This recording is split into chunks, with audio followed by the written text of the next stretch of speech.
verdade, não é uma colocação leiga, né? Na verdade, existe esse tempo de teste da criança mesmo e dá-se exatamente como foi colocado aqui pelo Dr. Sábio.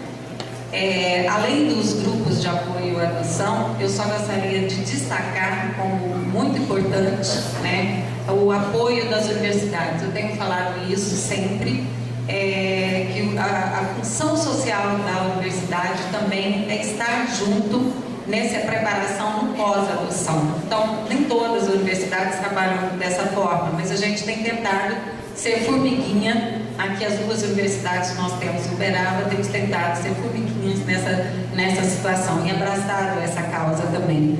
Então, brevemente, relato para vocês um projeto que a gente tem, que é de contação de histórias adotivas para as crianças. Então, a partir de livros infantis, em que se tem personagens que adotam outros, né, animaizinhos, por exemplo, uma borboleta que adota um casulo, uma galinha que adota um ratinho, a estrelinha distraída da doutora da Ália Paulino, da senhora Ália Paulino. Nós trabalhamos com essas crianças, né, no pós-adoção, e isso tem nos dado, né, uma observação muito importante na condução dessas crianças, na ajuda nesse estabelecimento dessa relação afetiva. A partir da estrelinha distraída, uma criança pôde nos dizer, quando, mais ou menos nesses termos, quando nós estávamos no trigo, nosso coração era branco. Quando os nossos pais chegaram, ele se tornou um pouco vermelhinho, mas depois ficou muito preto. Mas aí eles chegaram, riram para a gente, levaram para a gente para casa, e esse coração desse peito aqui tornou cor de ouro. Então, muito forte. A criança relatou, era branco, a gente entende aí, é branco de medo, é vermelho de amor, é de susto, está sangrando, várias outras coisas aí. E o medo, o negro aí também, né? Se tornou preto, escuro, no sentido da situação de estar mesmo enfrentando essa dificuldade. E aí depois ele se torna cor de ouro. Quantos anos tem essa criança? Hoje 7, na época 5. Tá?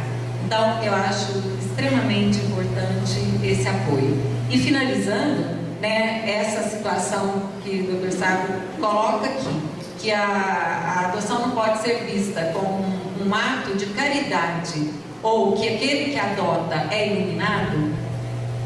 A gente precisa de muito trabalho dos grupos de apoio à adoção, das universidades e de toda a sociedade para que isso realmente se desmistifique.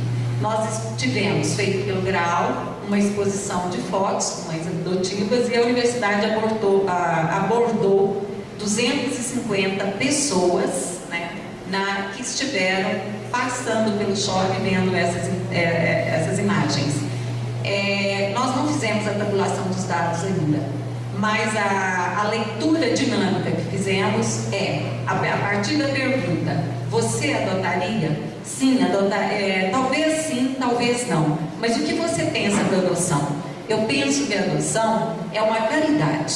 Adota aquele que tem que fazer caridade para o outro, tá? E o que você pensa dessas pessoas que adotam? Eu penso que essas pessoas são iluminadas, elas são diferentes, claro que têm amor para dar, mas vem naquela situação, muitos colocaram dessa forma. Então nós não temos ainda uma tabulação, falando aqui para o Júnior Viviane em especial, nós não temos essa tabulação, mas uma leitura dinâmica, nós observamos isso. Então ainda nós temos um grande trabalho pela frente e não podemos esmorecer. Muito obrigada.